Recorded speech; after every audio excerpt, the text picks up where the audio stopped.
Welcome to the Living Medicine podcast, where we talk about ethical medical use of psychedelic psychotherapy, teaching skills, examining the issues, and interviewing interesting people. Now let's start today's show. Hi, everyone. My name is Dr. Sandy Newis with the Living Medicine Institute. And for those of you unfamiliar, we provide content and resources and training for clinical and medical professionals who are interested in either launching a career into ketamine-assisted psychotherapy or really deepening their skills already.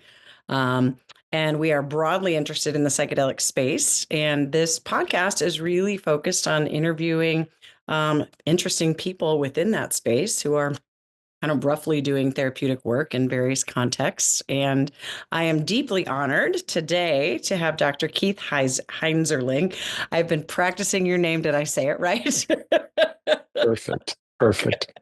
Good. And he is a physician scientist working with psychedelics and a student of spiritual science. So Keith is a nationally recognized expert in clinical research with over 20 years of experience conducting clinical trials that intersect in mental health, addiction medicine, and psychedelics. He is the co-founder and director of the Pacific Treatment and Research in Psychedelics Center at the Pacific Neuroscience Institute in Santa Monica, where he's been a principal investigator in multiple trials, which I'm super interested in: psilocybin, LSD, 5-MeO, DMT, really specifically focusing right on the mental health disorders, depression, anxiety, and alcohol use disorder.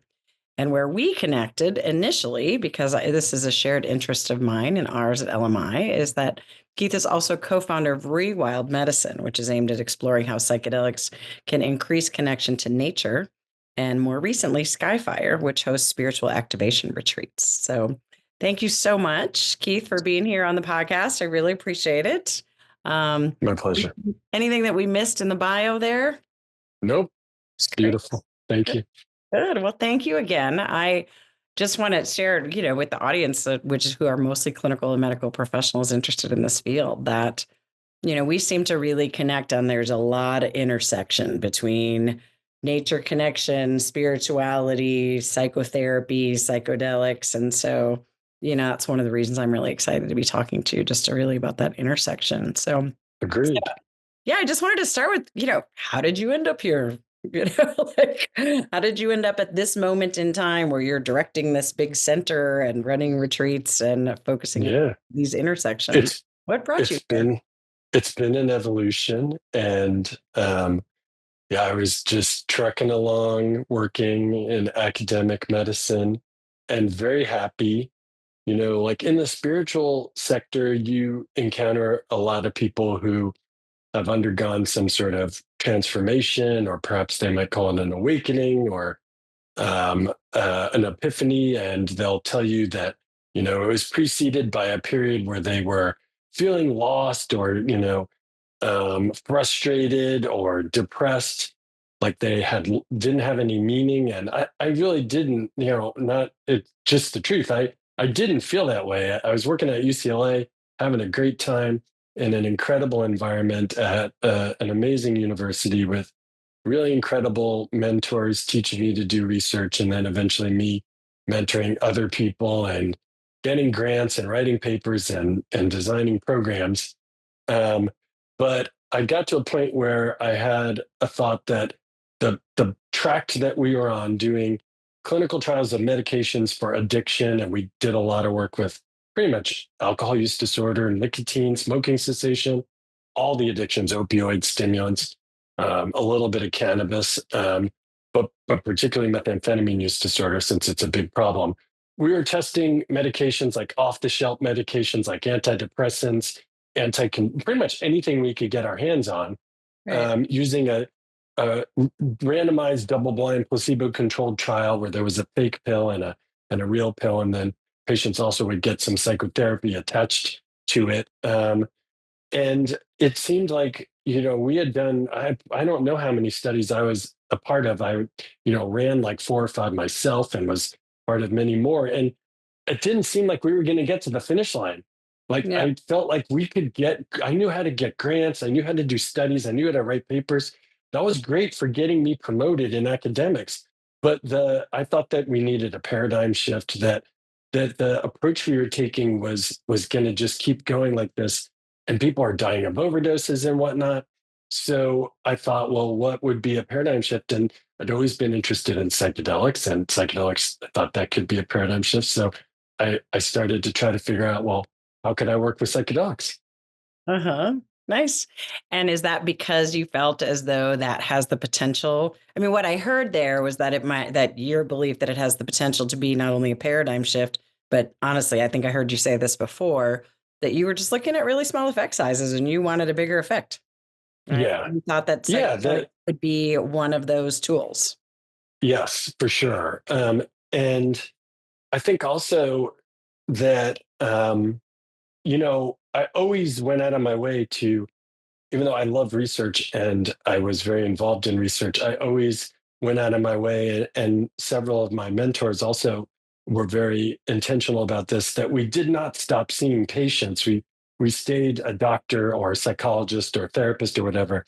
Um, because I think, if you're just doing research, I mean, you can collaborate with people who are clinicians, of course, that's perfectly reasonable, but it really keeps you grounded if you have to go, multiple times a week and see real people who are struggling with these problems and then be like, what are we doing? There's a mismatch. And I also really felt like that pharmacotherapy, right, giving a drug to someone for whether it's depression, anxiety, or a substance use disorder, that I didn't, that people don't get better from these conditions in a passive way.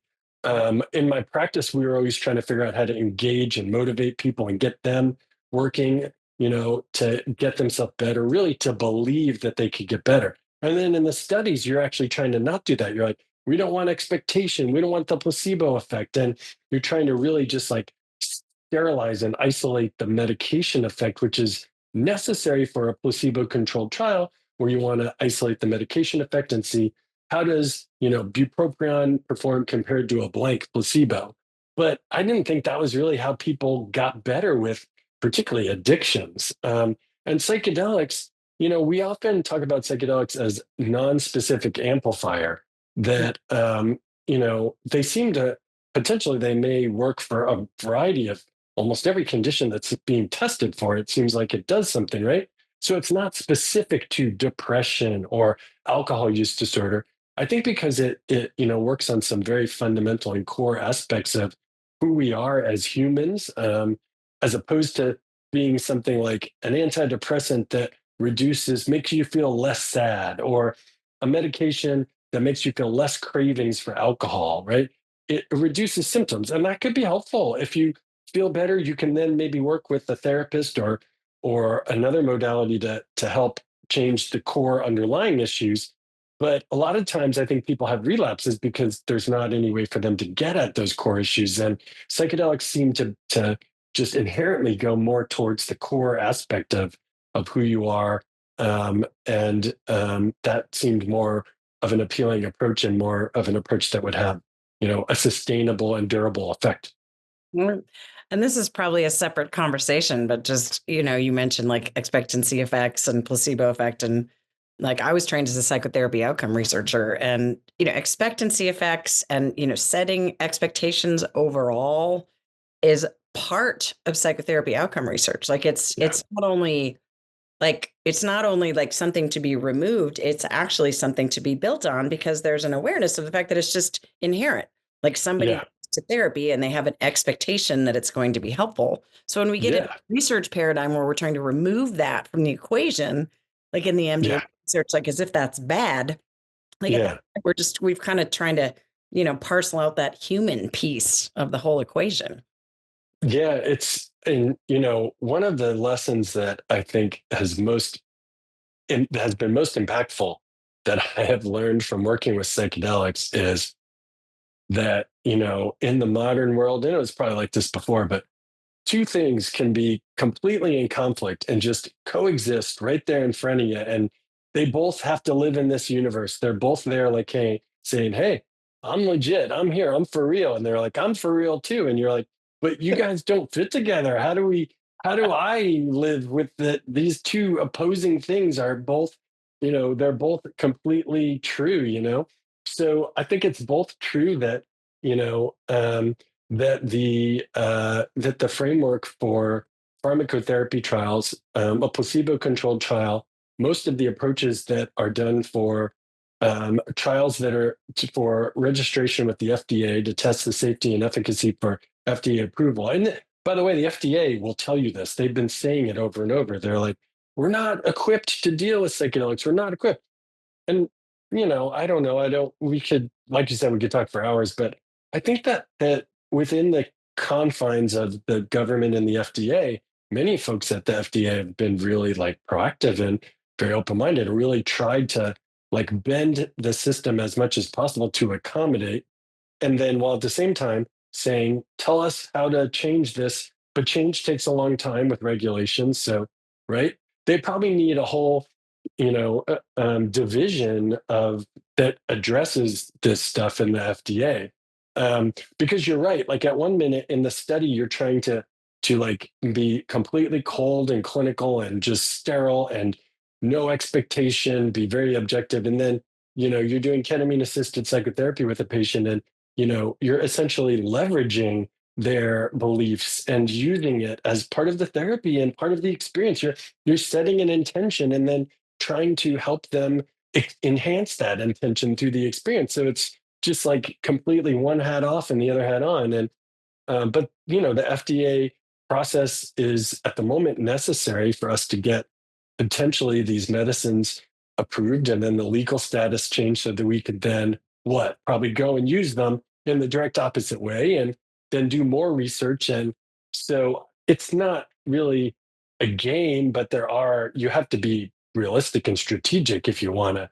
Don't go to the FDA with a study that doesn't fit their paradigm. What do you expect they're going to do with it? And some of the folks, and just full disclosure, I was a consultant. I was paid to be a consultant to Lycos to help them prepare for the FDA advisory committee. And I was there at the meeting in DC with them, and but I don't own stock in Lycos or anything like that.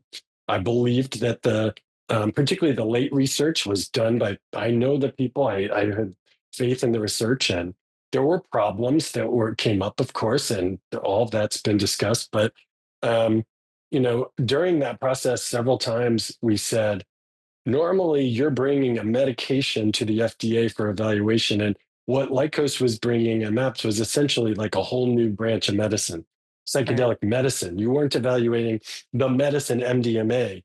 It was the entire approach. And we could, some people say that's what we should do and like really like blaze on the frontier. And other people are like, try to fit in and just get this across the line. And again, I don't know which one's right. I think there's cogent arguments on both sides. Well, I mean, to me, are you talking about the June meeting that you were at? Like, Yeah. I was actually, interestingly, I had literally just finished my MDMA kind of training. Mhm. And I was actually in Sarajevo, like we finished up, and then I went straight to watching that. So I was deep in the research. Yeah. I couldn't have been more in the research and the model, unless I was like Bruce and Marcella, Yeah. Like, and having been trained as a psychotherapy outcome researcher, it's like, it's not an either or kind of situation. And this is, again, we could go into research methodology, but like, why the lack, like psychotherapy outcome research is an actual methodological body of it doesn't not exist. Like, and it just exists there. And I get that it's separate from the FDA, but again, some of those, I get about the safety and things like that and concerns about inappropriate, of course there are legitimate issues, but nonetheless, in general. Right. So I guess it's on us that too. I feel a little bit like it's on us. I spend all my time thinking about psychedelics at this point, and it's kind of like when I was before the way I got into addiction was that I worked in harm reduction with needle exchange programs in New York City. We were working with people who injected heroin and trying to prevent HIV and hepatitis. And after a while, you hang out at like a needle exchange program with people, and some extraordinary stuff is going on there, but you get kind of used to it. And then someone else, a medical student, would come along with us and just be like, it's a shock to their system. And then you're kind of reminded like, oh yeah, this is kind of, I've become used to this, but it is for the average person, perhaps a little bit exotic, you know? And so for psychedelics also, maybe we're just so accustomed to some of these things, but we need to do, we need to there's some people who are probably just like, maybe have bad intentions, but I think it's probably the minority. A lot of people just probably need to have some reasonable questions, and we should patiently answer them, and keep a dialogue going. And some of their questions, like you said, are really good things for us to do research on. They're legitimate questions that we should answer, and but then give us some money to do the research, right? So can't do it for free. And so it takes a lot of time, and people are out there dying from suicide. And so it's hard. Well, right. I mean, there's that piece about, kind of cost benefit analysis. Like if we have some concerns that there could be an adverse effect, what is the adverse effect of like Yeah. holding the treatment as well, and Yeah. Yeah. bandwagon is don't like dismiss the research based on a methodological issue that has been well established and researched Yeah. and Yep. about in psychotherapy all along. And I get that Yeah. it's And not their wheelhouse, and yet right. they've been on the ride for 20 years. I Like know. so Yeah. Yeah. so And I think about, again, from my addiction medicine experience, buprenorphine, or which is the brand name of Suboxone that people know about, was approved in 2000, and we're in 2025, and it's still like, not necessarily mainstream practice. And, people are dying left and right of opioid overdoses. And there were a lot of, legitimate concerns about doctors prescribing an opiate to opioid addicted people in offices. And that's very reasonable concerns. But at the same time, if what we saw is that they put up a lot of hurdles for doctors to be able to learn how to use it and use it. And a lot of doctors said, yeah, no, I'm too busy. I got all these other things going on, right? So then the access to the therapy, which is FDA approved and everything, was minimal. And people are still out there just using illegal drugs. So there's a sweet spot of, you know, oversight and caution and regulation and balancing that with need and access. But it's a hard one. And I'm glad it's not my job. I'm happy to help out, but it's a tough one. ketamine is a classic example of that. Like you work with ketamine, Exactly. the Yeah. clinical arm of your clinic. From what I understand, you've got trials and Yep. then ketamine. And I work full time with ketamine, working with very complex clinical issues, and Yes. very clearly, like I actually say meat and fruit. Like ketamine is addictive. Therapeutic use of ketamine and therapy, like you might get a therapeutic effect from using it recreationally that could actually change your life.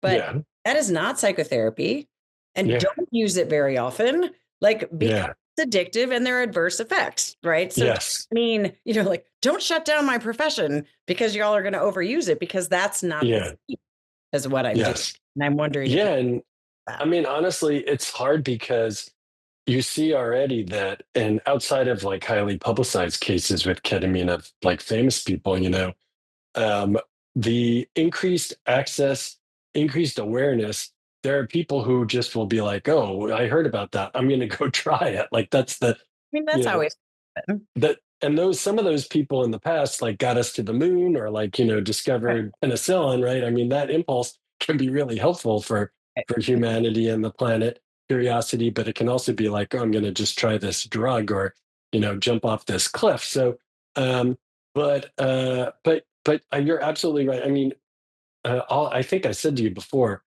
I quit my job at UCLA, which, most people, no one really quits from UCLA. And like most people were like, I kept telling people, Old guys, move. I think I'm going to take this other job. I want to, and they were like, nah, this is not going to happen. And I was like, Right. I'm going to quit. You should I'm listen to really gonna me. do Like, it. I Maybe you want should. to go do psychedelics. And then they were like, my God, he quit. What are we going to do? And I was like, I've been telling you for 3 months, so, but, when I moved to Pacific Neuroscience Institute, I said to my boss, like, I didn't quit my job to give people ketamine. I mean, ketamine, whatever, right? I want LSD and like DMT, the good stuff.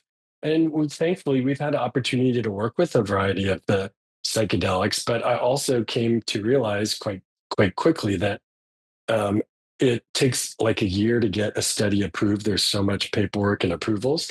And then only about 20 or 25% of people who try out, screen for a study, end up eligible and get in it. So we had all these people with depression who couldn't qualify for the trial for one reason or another. And they actually turned out to be excellent candidates for ketamine-assisted psychotherapy. So not reluctantly, I just was like, okay, I guess I'm supposed to do this. We started working with ketamine, and I've been, found it to be really, it's a workhorse of depression treatment. I mean, there are other excellent, and TMS, transcranial magnetic stimulation, there's all kinds of exciting things happen. I don't think ketamine is the only option, thank God. But boy, in the proper hands, used skillfully and artfully, as we say, it's really remarkable, especially for depression. And I think some other conditions, probably alcohol use disorder, it may be helpful. But this better than me. It's going to be, it's not, there isn't a lot of, there aren't like huge studies we can show to the scientific people about what the added value of the assisted psychotherapy part is. We're mostly doing it because we believe it's important. And most of the patients who we presented to, because in Los Angeles, there are many places you could go to get ketamine treatment. Spravato, which is the FDA approved nasal spray for suicidality and treatment resistant depression. We're using ketamine off label, which means it's not FDA approved for it, but there's enough evidence for it to be legal, assuming that the patient understands, right? So we present to the patients our model, ketamine-assisted psychotherapy in an intramuscular injection, accompanied by psychotherapy. And also, by the way, here's a list of places you could get an infusion. You could get the nasal spray. You could get TMS. We're happy if people go elsewhere. There's plenty of patients, whatever they get. And people choose the ketamine-assisted psychotherapy because it resonates with them. So, it's not just that we want to do this and make money or something. It's, it's a model that clearly, resonates with certain patient populations. So, but there'll need to be more evidence to justify the additional cost. And I'm happy, I'd be happy to see that come.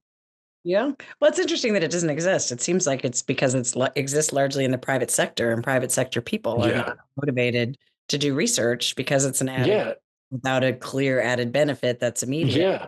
So it's kind of like people are always asking me about that. I'm like, well, we have this private sector issue. People don't really get that. It's not like you just start gathering data. I mean, you can. Yeah. It's just that it's hard. Any methodological things with it. Yeah, and even just from you can't just ethically and legally, you can't just like take people's data without a bunch of approvals and precautions, which are all very necessary and important, but add to the burden that some clinician just can't like up and do it willy-nilly, unfortunately. So, but I'm just grateful. I mean, things are going fast and slow at the same time. It's really weird, right? Things are accelerating and slowing down. There's opportunities and there's barriers everywhere. It's just like we were saying earlier, it's really hard to say that it's one thing. So I try to focus on the positive, and honestly, at this point, just kind of surrender to, trust that we have intentions to help people and be of service to our patients and the community if we can, and the greater good of consciousness. And then just trust that, if you're put yourself in a position for things to go well, and, it'll roll out the way it rolls out. Yeah. So I want to just kind of plug. So, Dr. Phil Wolfson is one of the kind of, elders in the community, and he's been a long time. And he actually has developed a practice research network that if you are part of his ketamine psychotherapy associates group, I just found this out. You can actually access a database that private clinicians can actually use to begin gathering data with standardized. Good. Has an IRB approval. And so, just like plug for that, folks who are interested in that. Well, I'm going to consider joining. It's actually, it's affiliated with the university. Like it's a whole big thing. And so I just found out about it myself. And so I want to kind of spread the word about this because people don't, I mean, that's a whole data collection machine that people can Yeah. plug into that gets past Yes. that in a Good. large sample data set if enough people participate. So Beautiful. It's beautiful. yeah, so let's switch gears. Let's talk about consciousness, psychedelics, this whole paradigm shift that you're talking about. What do you think? How do we talk about it? Does consciousness expansion just sound too corny and new agey? I mean, and the science of how do we Yeah. quantify that? And, what's the best place to start with that? Again, that kind of intersection between consciousness and, healing, Yeah. therapy or symptom reduction, and yet this new paradigm of how do we get there? I always start with, where I'm at and where I'm coming from, which is what you graciously led me to start with at the beginning. And um, I like what we've talked about thus far, right? Like I'm a physician, I have certain credentials, I'm a licensed physician, et cetera. I've got experience. I have a certain amount of authority that's been given to me. It's a privilege, but been given to me by my experience and by society. And I try to be pretty chill. Doctors, a lot of times they think they know everything, and we really don't. And I try to be, humble even as a doctor. But I do. It's my job, right? If you ask me some medical question, I will give you my authoritative answer as a physician. When it comes to consciousness or spirituality, I am just a student like everyone else. And I mean, quite frankly, probably the smartest people in the world that are, researching or philosophizing about consciousness are really just students as well. It's that level of a thing, I would imagine. So, I don't have any particular authority. I'm not like a teacher or a guru. I'm right there with everybody else. But I do think that it's, if you work with psychedelics for long enough, it's hard to it's difficult and kind of silly to ignore the aspects of psychedelics related to the psychedelic experience, which many people experience as spiritual. And I would go as far as to say, just from my own personal experience with patients and outside of clinical settings, that um, I would feel comfortable saying that a psychedelic experience is inherently a spiritual experience with a small s, not a religious experience, no particular flavor of spiritual experience, but that it involves, interacting with and experiencing something that is beyond the typical physical realm, which by definition, most people would describe it that way. Yeah. And it kind of forces you to then, if you're curious or you're a scientist, right, to ask, well, what was that? Where was I? Was it all just in our heads, or was there something else? And that's where it goes to metaphysics. And I think, a variety of people could have very reasonable arguments that are different. But, for me, I feel like it's hard to turn away from the subjective, not objective, but subjective, repeated subjective experience of something that is beyond and behind the physical realm, that is, probably what's animating us to be alive instead of just be like a physical, a rock. And a rock might be alive for all we know too. We just haven't figured out how to communicate with them. I don't know. Um, I just have no idea. So I'm open-minded about it. But for us, there's clearly some. I mean, even anyone probably could acknowledge there's something there about being human. And when you start to really, systematically practice, whether it's meditation or prayer or ritual or using psychedelics or trance or whatever it is that puts you into this altered state, if you go there enough, there's stuff that's replicatable. You see things again and again. It's hard to discount it. And again, the medical model wants to just focus on, which I don't mind. Like in a medical application, we could focus on one slice of the universe of psychedelics. But to say that that's the only part that exists, or the only part that's legitimate, or the only part that's important is both silly and also just, I think, short-sighted. Well, and it's interesting because the same thing actually happened in psychotherapy. Like where they, you get kind of into this mechanistic, like Yeah. symptom reduction, like CBT, cognitive behavioral therapy, super well researched. Well, it's well researched because you can actually document change in thought patterns, and you can document symptom reduction, and you can look at the correlations between those. And then we Yeah. see theoretically grounded model, but it is still mechanistic. It's just that it's, again, in psychotherapy, they've always talked about that, like the Yeah. relationship, the therapeutic relationship is the single best predictor of outcome. So then when we get into scientific, like mechanistically breaking things down, we leave out this consciousness piece and this subjective Yeah. experience piece and the phenomenological piece of that and the relational pieces of that. Yeah. That can bring fear, right? And then there's that contraction. So, Yeah. and yet that is inherently part of the experience.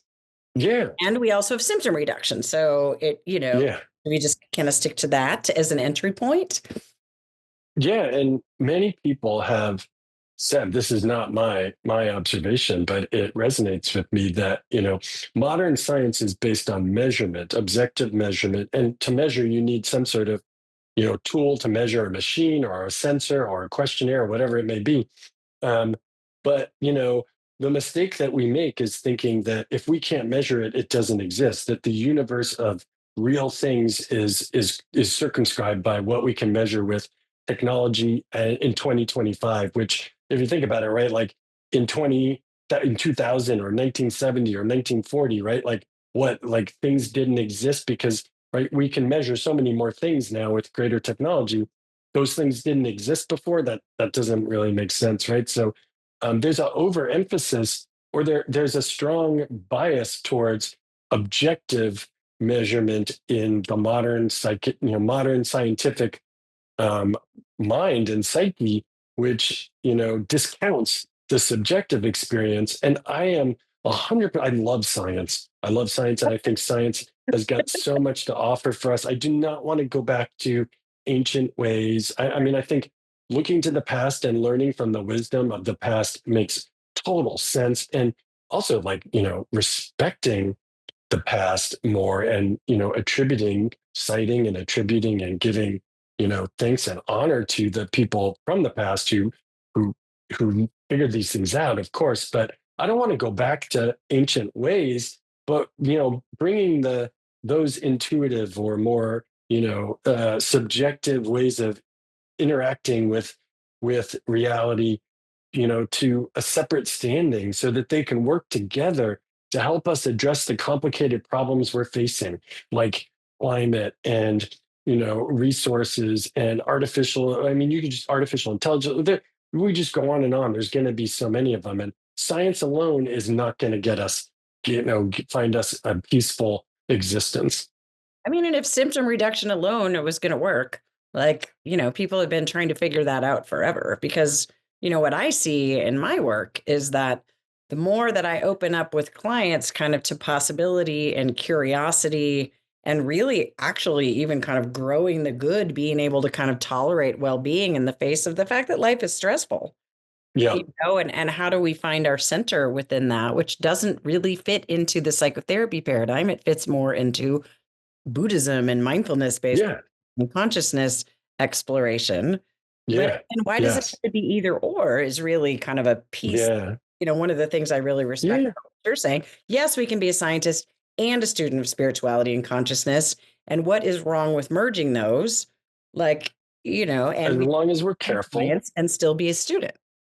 Yeah, and there are people, amongst, we've talked about this before, that in the scientific community, there is some apprehension about talking about spiritual stuff, and like we're supposed to be just very rational and scientifically minded. But then, of course, we all have friends, and I go to meetings, and we're just human. We talk about really interesting things about psychedelics that are not placebo-controlled trials. I do think that if someone says to you or said to me, listen, right, like if you want to do stuff with consciousness or spirituality or healing with psychedelics, and you want to do stuff with science and medical model, you should just be careful that they don't kind of like conflate, or like the lines. There should be some intentionality about it, and even probably like separate lanes.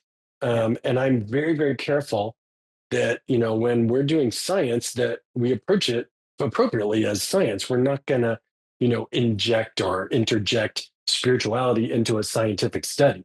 Now, could there be scientific studies of spiritual approaches with psychedelics? Of course, just specify that ahead of time and say, here, we're going to study that. Over here, we're just studying a medical model, and I'm not going to you don't want other things added to a study that will potentially cover up the effect you're trying to, or confound the effect you're trying to see. So we have to be, it's just, these are things that clinicians get taught about: boundaries and informed consent, and, being mindful about, what's happening in the relationship between a patient and a doctor. And, there's some things that I'm not going to bring up in one setting, not because I'm afraid to, or because I think it's wrong, but just it's not the place. It's not helpful to do it there. But there should be other places where it is, a forum where you can work that way. Right. I mean, the Emory is doing that, and some work in Yeah. Johns Hopkins with spirituality, Yes. clergy. It'd be super interesting someday to somehow, get a core battery that covers the different domains. And yet even that, for people who don't know, even that is a confounding variable. Like if you give somebody a pretest about spirituality, you're essentially Yeah. prompting them. But then again, Yeah. Yeah. at what point do we get enough evidence to suggest that even like prompting that is a good and useful tool? Yeah. I mean, I think that for me, and I'm sure you have experience, right? The people you work with, they're just normal people. You can actually just like they give you feedback. So for the most part, I don't think I've ever like had patients where, if they trust you and they know that you're trying to help them, if you ask them questions and you phrase it properly and say, if there was like you said, a comprehensive assessment in all the different domains that a human might exist in, and one of those was spirituality. Some people might say, that's not really my thing. And similarly, there may be questions about employment, and someone may not be working at that time. And then you say, oh, those aren't appropriate to you at the moment. That's fine. But don't be offended that that's in there. That's just part of what we would do. Right. So hopefully it would be that. I think it's important. I don't, every freedom for people to make up their own mind and have their own agency. And in spirituality, yeah, I mean, unfortunately, there are a lot of cases of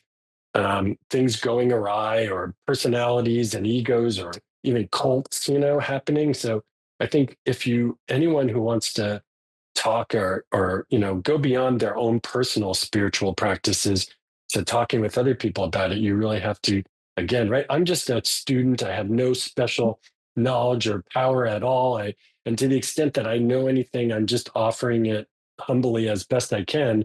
You have to guard against that. But there's some really fascinating stuff there. And for me, I think, the biggest like question that I'm thinking about a lot is, right, like it's one thing to be, well, I'm spiritual in that I feel like there's something behind the physical realm. And then another layer is to think, well, what's behind there? Is there some overall greater intelligence there? Is there like an arc of evolution of consciousness beyond the physical evolution through biological evolution? Is there some like greater, some people would call them spirits or angels or entities. I'm scientific. I feel like it's probably like a sea of consciousness, and there are probably like concepts, ideas that crystallize and fit together, and you experience. And I'm not sure it's like a person like people say in stories, but is there something behind there that we can understand and contribute to if we collectively are working spiritually? Or is that just us trying to insert our desire for like structure and meaning onto like a universe that really just is kind of like random data? I don't know, but it feels like there's something there to me more and more. Totally. Well, and it's interesting because really in, other traditions that are not focused on Western science, it's much more common than not, that there's Yes. an understanding of some sort of force that is greater than Yeah. human condition. Like that is more certainly more widely accepted than not. And one of the things I think is interesting, and you and I mentioned this before, is this ontological shock. Like, if we Yeah. don't prepare clients for this and people who are going into altered states, and it can happen with meditation too. Like, people have Yes. like, like long-standing silent meditation retreats too, but we don't prepare people for the possibility they can get really shook up too. And at that point, Yes. you've got an adverse event. So, Yeah. where's the kind of doorway Yeah. that? Like, when does our Yeah. No. responsibility to prepare people for the possibility without leading people there? And how do we be Yeah. scientific and human about it? Yes. And I mean, I've said, I don't remember if I said to you before, but like this has come up before. And I've said, like, well, ontologic shock, like shock to reality, that's what I seek out of psychedelics and meditation, right? Like for me, I'm like, yeah, can we Bring take it. it to another level, right? But you're right. Another person that could be devastating, particularly if they're fragile in some way or Yeah. have depression or, something's going on that you can break them. And the main thing, one thing I've really learned from ketamine is just to be gentle and like you don't push people. They will do as much as they need to do in each session. They will innately know. They'll go as far, right? And sometimes people are like, I don't know, did I go deep enough? And you just say, you did perfect. It was perfect what you did. And next time you will be perfect and maybe you'll go deeper. I don't know. You have to trust that, you just surrender to the process. And so, that's what I was saying before too. Like, I don't know if there really is like a grand plan, whether there is like a one, the Godhead that is the single source and everything's emanating. I mean, honestly, if my experiences with the spiritual realm, I mean, I that's not a bad. I could see how that could be a description of it. I could see alternative descriptions as well. But one thing, whether I'm imagining it or wishful thinking, when you get to a place where you can be comfortable enough to kind of let go and surrender to the idea that, there is some good out there that you can learn to connect to and put yourself in the hands of that impulse. And don't worry, don't fret, just it'll work out and things will present when they are necessary and you'll do good.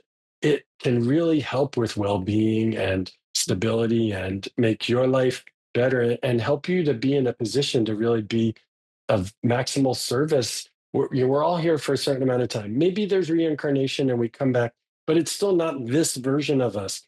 So I think a meaningful life is making an impact. And just like being able to connect to that, whether it's divine, sacred, or consciousness or deep or however you want to describe it. I'm completely open to the terms. It's energizing and rejuvenating and, helps you. It structures your own consciousness and energy to have a strong foundation so that when you need to go into difficult or challenging situations, you can stay steady on track. And it's a beautiful thing if you can have it. Well, and I want to just comment on that, and then let's switch gears and have you tell us about the retreat, in the last Okay, couple of minutes that we have. But sure. one of the things that I just, well, feel strongly enough now to just begin to speak out loud is that this, the term you use is pushing back the veils. One of the things that I see that happens with psychedelics and really people who are working on expanding their own consciousness is kind of moving away from righteousness and into curiosity, and I just think that we could all use a bit of that, Yeah. like let go of this. I know, and you can still know, but like, Yeah. how about also being curious about what else there is? Like, and how Yeah. do we hold that balance between Yes. the know and, the eternal curiosity? Because, Yeah. kind of find that middle ground is one of the things that I think Yeah. really interesting Yes. and Yes. clinically useful, you know, Yeah. like, so your retreats, you kind of said, Yeah. Well, that beyond it healing, now we've got these exactly. Yeah. spiritual activation retreats that you're running. So tell us about that. Thank you. Thank you. This came from, I guess, two impulses. One was myself and one of my colleagues, who's a psychotherapist and psychedelic researcher, Karina Sergi, who works with us, and one of the directors at the Trip Center. us brainstorming about, and by the way, right, healing is very important. That's what we do for a living. We do, Sure. our whole careers have Sure. been, I'm not intending to suggest it's not important, but working one-on-one with each patient, you work with this patient, then you go to a next one, right? So we were like, well, we'd also like to try to work at a level that's more, like not just one patient at a time, perhaps on like the collective consciousness. In the clinic, we might work with one person's consciousness. We may do groups, small groups, but even there, like sometimes you're working on each individual consciousness in one room at the same time. What about the collective consciousness? Are there things we could do to contribute to positivity there that may push the future of humanity towards a better place? The second thing was just curiosity, like you said, about spirituality. And Karina was listening to a podcast, and a spiritual teacher named Robert Gilbert from the Vesica Institute was on the podcast, and I heard him, and we both were like, "Who's that guy? That it seems really interesting." Yeah, and so we found out about him and took some of his courses online. And he's a very scientifically minded guy. He has a PhD, and he's also very careful. He does not want to be a guru. He's very cautious about just presenting you with information, and you can use it hopefully for good. But out of the blue, I was like, we should email him and see if he wants to do like a project with psychedelics. And I think Karina thought it wasn't going to happen, but he responded, and actually he said, "Oh, Sure. I'm going to be in Santa Monica. Let's get dinner." And so Awesome. we've been working with him for about a year, and he designed a retreat that is in response to that. If you look, most retreats with psychedelics are about healing, which is Yeah. important. But after you heal yourself, you can move to the next level, which we call spiritual activation, which is in our model using low to moderate doses of psychedelics. The psychedelics are not the emphasis; they Yeah. are used to give you a better sense of the energies that you work with in the meditative practices, with the hope that you can better structure your energy and your consciousness, again, to be of service in the long run. And that could be in your own home, in your own community. It doesn't have to be a big grand thing. It could be very local, or it could be maybe if you're in charge of a company or something, you could make an impact there, wherever, but just to be of humble service. And so we're having one in April, and the company that sponsors it is called Skyfire Retreats, and that's the skyfireretreats.com. People can look at the website if they like, or they could message me anytime, or email me, or see me on LinkedIn. I'd be happy to explain. Great. Well, I looked at it and I also saw that the medicine was de-emphasized, but there. And I love that because, I personally, the medicines are a tool, but they are not the Yes. thing. And that people have Yeah. realistic expectations that, well, if I can just find just the right medicine, maybe I should try 5-MeO or maybe it should be psilocybin. Yeah. The reality is that these things can also be damaging. They can be amazing. Set and setting is everything. The way in which you go into it, the community in which you're held, like all of Yeah. the pieces. So I love that you're like, at least, not just the retreat itself, but opening the dialogue about maybe healing is a broader construct than just symptom reduction. And healing Yes. is a great, Agree. like we all need that. And to me, it's like, well, what are really the mechanisms there? And can healing go deeper? And that brings us back to that paradigm shift, I think, that you were. Exactly. Yeah, and it is a cycle, right? Like after inevitably you do some healing, and then maybe you do some, expand your consciousness from that platform, and then more things emerge, and you could go back to the healing process, and that's the evolution of life, and it's a beautiful thing. And we're not here to tell. We're not saying this is the only way to use psychedelics. I'm not saying it's the right way. As a matter of fact, Robert for a long time was really not. He didn't. He was like meditation purely. I don't want to be talking about psychedelics, but he, relented a bit because clearly, so many people in his classes were using psychedelics, and Right. some of them were just rocketing off left and right. And so he felt the obligation to say, the people who figured out how to use plants, fungi, right? They are sacred to those people. Since Mhm. something that's sacred, you don't just like use randomly on a Friday night, right? So and we're not part of that lineage. We're just trying to come up with, and none of this is original. It's all, longstanding meditative practices and common sense about psychedelics. We're just trying to put it together in a framework that's useful to a modern scientific person and have an event where we could meet with like-minded people and work, collectively to try to advance, humanity towards a better place. I love that. Awesome. Well, and so Thank it you. sounds like for the audience that they can find out about that through you on LinkedIn or your Mhm. website. Is it on the TRIP Yes. website or is it on the Skyfire website? We, just like I was saying earlier, we keep the research and the treatment So on not on the TRIP. Right.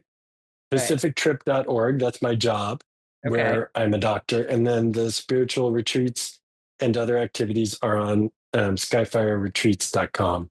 Good. And do you see yourself doing the rewild ones, which again is, more kind of nature connection and things like that we can Yeah. talk I mean, about we're not going to have enough, doing more? we're not going to have time to really go too deeply, but I'll just say in 30 seconds, we did a study with a nature film made by Louis Schwartzberg, who made Fantastic Fungi, where we showed that in a psilocybin session for treating alcohol use disorder. And that was kind of my first foray into the rewild medicine approach. And we did do one nature-based retreat with ketamine in a beautiful setting in Malibu. And I hope we'll do a rewild retreat, perhaps in Mexico or Colorado, somewhere where we can operate within the confines of the law, which is very important. I don't want people should follow the law wherever they are and not break the law. So maybe in Mexico, maybe Colorado, that's oriented towards connecting specifically with nature, with the idea that people may, be more conscious and more, mindful of protecting the planet and caring for it. Because we only have one Earth. We may go elsewhere. I don't know, but for the time True. being, we gotta take care of this one. Love that. So anything else you'd like to share with the audience about any of these things or yourself or anything that you think is important also to put out there?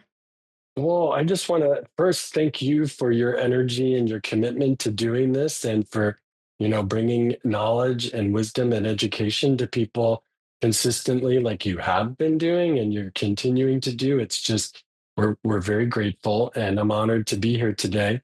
Thank you. And also that it's, I feel like I have the best of both worlds because I get to exist in the science world with a lot of hard facts and, really smart, confident people. And I'm a confident person. And then I can also like hang out with the spiritual world where there's so much mystery and unknown, and people are comfortable with it. And I just want to try to, connect with as many people as possible to keep learning and evolving. And if I can contribute anything to support, other good initiatives that people are doing, that would be wonderful. Awesome. Well, thank you so much. I really, really appreciate your time, Keith. Thank And you, Sandy. yeah. All right. Thank you so much. And we appreciate all this. This will be released for people who are interested in a couple weeks. So yeah, Excellent. thank you. Perfect. Beautiful. Thank you. Thanks for listening to Living Medicine. We'll see you again next time. Be sure to click subscribe to get future episodes.